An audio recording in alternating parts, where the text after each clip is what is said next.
Pessoal, bom dia, boa tarde, boa noite, dependendo do horário que você está assistindo esse vídeo. Vamos iniciar aqui a nossa terceira aula do curso de Teoria Geral do Processo Civil.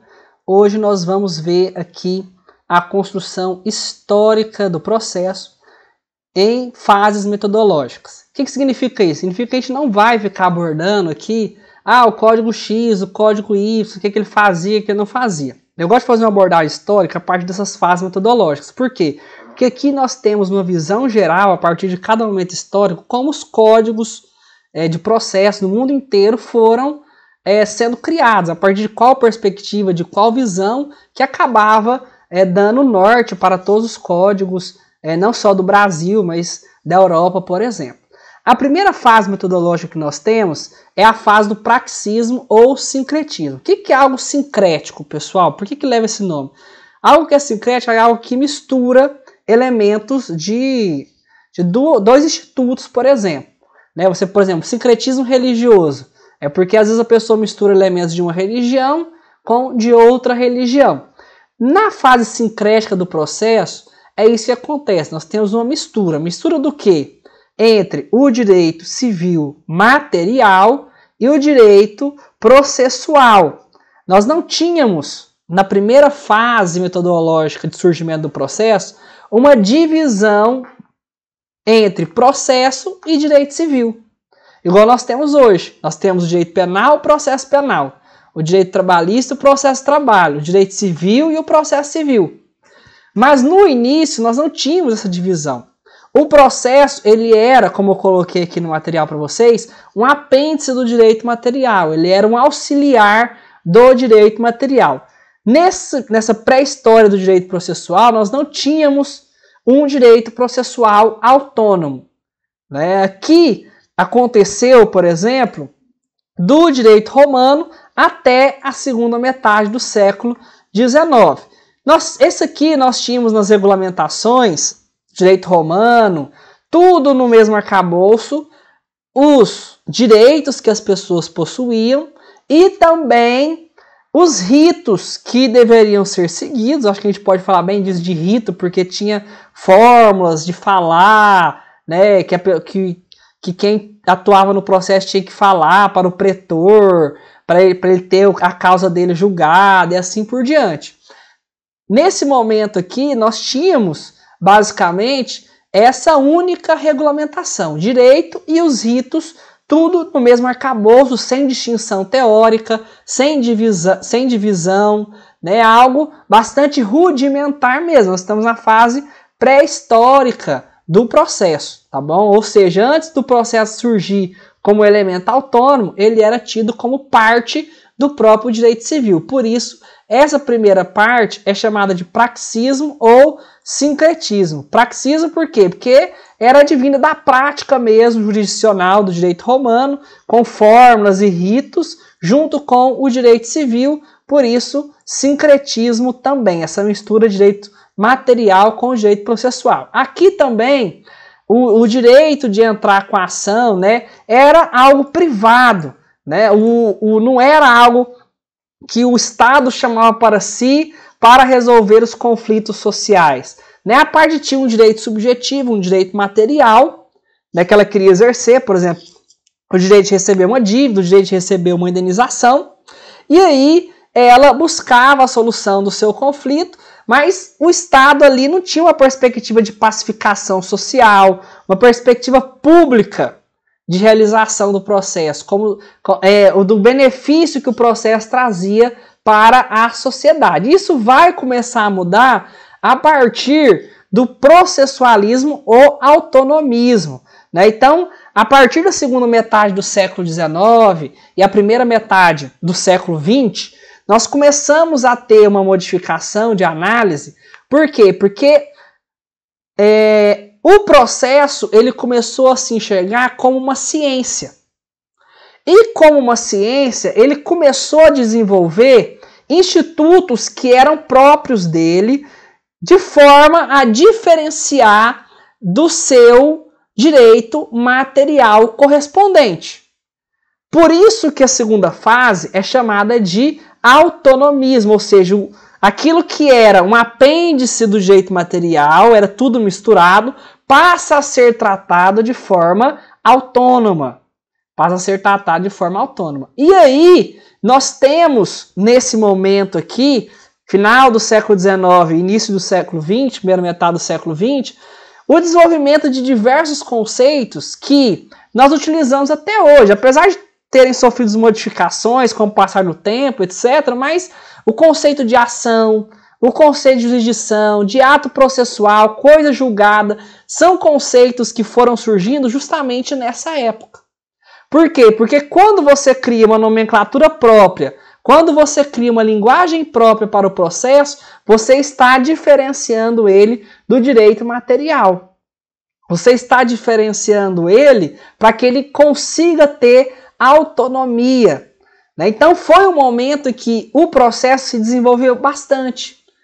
O surgimento dos códigos de processo separado, dos códigos civis. É um momento em que grandes juristas foram se formando na seara processual, civil. Tá bom? Então, a própria noção de relação jurídica entre juiz, autor e réu, a relação jurídica clássica entre juiz, autor e réu, vem aqui. O processo é uma relação jurídica separada do direito material. O direito material você vai ter lá o devedor, o credor e o objeto. No processo não, a gente tem autor, réu e juiz. Então você cria uma relação jurídica própria, relação jurídica processual.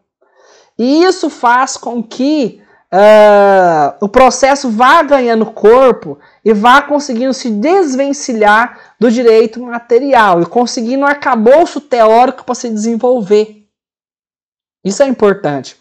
A finalidade do processo ela deixa de ser uma finalidade eminentemente privada e passa a ter uma finalidade pública, de pacificação social, de colocar fim aos conflitos sociais sem que as partes possam se recorrer à vingança, a fazer justiça com as próprias mãos.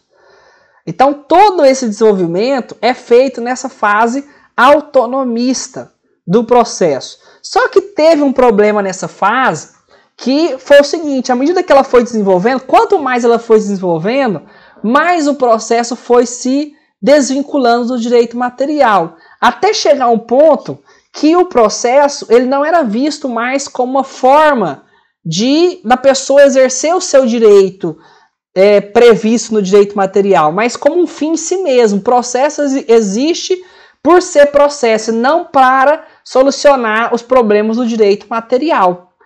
E aí é um momento em que as formalidades processuais elas tinham uma importância extremamente exagerada. Então qualquer errinho dentro do processo causava nulidade do processo inteiro, porque o processo não foi seguido à risca. O ato processual não foi praticado exatamente como era determinado. Isso fez com que críticas fossem surgindo a respeito dessa fase. Ou seja, você, processo, está se desvencilhando da sua finalidade essencial, que é pacificar os conflitos que surgem no direito material, os conflitos de família, os conflitos de contratos, os conflitos de obrigações, de sucessões. Você está aqui para servir o direito material. Você é autônomo sim, mas você não pode fechar os olhos para o direito material como você está fazendo. E aí nós temos uma passagem do processo do autonomismo para o chamado instrumentalismo. Por que recebe esse nome, essa fase processual? Porque o processo passa a ser visto como um instrumento de realização do direito material. Tá? Então, ou seja, o processo ele é autônomo? Mas ele é um instrumento do direito material. As ações que existem no processo são ações que existem para resolver aquilo que acontece no direito material. Então, no processo civil, por exemplo, o que nós temos? Nós temos lá o procedimento comum, que o próprio nome já diz, é o básico, é aquele que é mais utilizado no dia a dia. Nós temos os procedimentos especiais. O que são esses procedimentos especiais? São procedimentos criados para atender direitos materiais específicos, como, por exemplo, a questão da posse. né, de um bem móvel ou imóvel, você tem um procedimento específico lá no Código de Processo Civil. Porque esse procedimento de possessório lá do Código de Processo Civil é um instrumento que serve ao direito de posse previsto no Código Civil de 2002. Então nós temos uma modificação na forma de ver o processo. E isso vai se dar não só em termos de relação entre o processo e o direito material, mas também em termos sociais. Nós temos um aumento na perspectiva do processo como instituidor de uma paz social, assim como uma forma de afirmação da autoridade do Estado, tá? E proteção dos direitos que as pessoas possuem. Tá? E também uma forma de participação dos atores sociais. Inclusive é nesse momento aqui do instrumentalismo que nós temos um desenvolvimento de um processo coletivo, né? Ações coletivas para resolver problemas que são não são problemas só individuais, mas problemas que são gerais. Então é um momento muito importante de evolução do processo também. Não que a fase autonomista tenha sido abandonada aqui, pessoal. Não é um rompimento com a fase autonomista, é uma evolução da fase autonomista, que isso fique bem claro. Conceitos de ação, jurisdição, processo, procedimento, coisa julgada, existem até hoje. Mesmo que a fase atual do processo não seja instrumentalista, nós temos uma fase ainda mais atual que a instrumentalista, tudo aquilo que foi conquistado e era bom, foi mantido. O que foi superado é um avanço que o processo tinha em querer se desvencilhar totalmente do direito material. Não é? É nesse momento aqui que nós temos a questão da instrumentalidade das formas. Ou seja, a forma ela serve como um instrumento. Né? O instrumento ele tem uma finalidade. O que significa isso? Significa que se o ato jurídico foi praticado de uma forma diferente daquilo que a lei manda, tá? Ou seja, não respeitou a formalidade em sua totalidade, mas ele alcançou o seu objetivo, esse ato processual ele não vai precisar ser anulado, como acontecia no autonomismo. Por quê? Porque ele alcançou o objetivo. O nome do réu ficou errado, mas a pessoa que foi citada foi o réu verdadeiro, porque o nome dele escrevia com 2 L's e não com um L, isso não vai influenciar na finalidade do ato. A finalidade do ato, da citação, era informar o réu que foi instituído um processo contra ele. Se ao réu, o réu correto, chegou essa informação, não há por que anular a citação.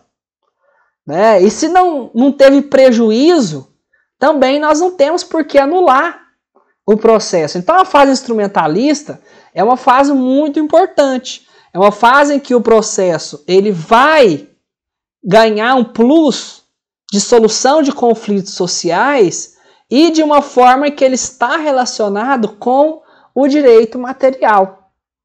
O direito civil, o processo do trabalho com o direito do trabalho, o processo civil com o direito civil, com o direito tributário, né, porque o processo civil não serve só para o direito civil.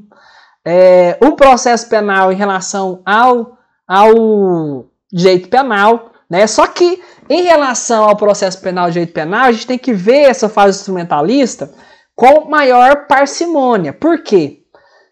Porque o processo penal ele tem algumas garantias que são garantias necessárias para a preservação de um bem jurídico que é um dos mais elevados da Constituição do Brasil, que é a liberdade do acusado. Diferentemente do processo civil que lida com o patrimônio, né, na questão existencial que ele vai mais longe é com os direitos da personalidade, família, mas ele não vai lidar com a liberdade. Raramente ele vai lidar com a liberdade, salvo na prisão civil por pensão alimentícia atrasada. Já o processo penal não, ele lida sempre com a liberdade. Em alguns países, inclusive, com a vida do acusado, né, quando você tem pena de morte. Embora raro no mundo hoje, não existe país que institui pena de morte. Então, o que acontece? Essa instrumentalidade das formas aqui no processo penal, ela tem que ser aplicada de uma forma bastante restrita, porque no processo penal, formalidade é garantia de preservação da liberdade. É garantia do contraditório, do devido processo legal. Então, a gente, né, não pode aplicar essa fase instrumentalista com instrumentalidade das formas ao processo penal da mesma maneira que a gente aplica ao processo de trabalho, da mesma maneira que nós aplicamos ao processo civil. Tá? Existem diferenças gritantes entre o processo penal e os demais ramos processuais, porque ele lida com a liberdade das pessoas. E essa é uma diferença que deve ser levada, sim, em consideração. E a fase atual é a fase do neoprocessualismo ou formalismo valorativo, que é uma evolução do instrumentalismo que vai existir a partir da relação entre processo e constituição, que vai ser o objeto do nosso estudo na quarta aula, tá bom? A nossa quarta aula nós vamos entrar aqui no neoprocessualismo ou formalismo valorativo, tá bom? Até a próxima aula, até mais, tchau, tchau!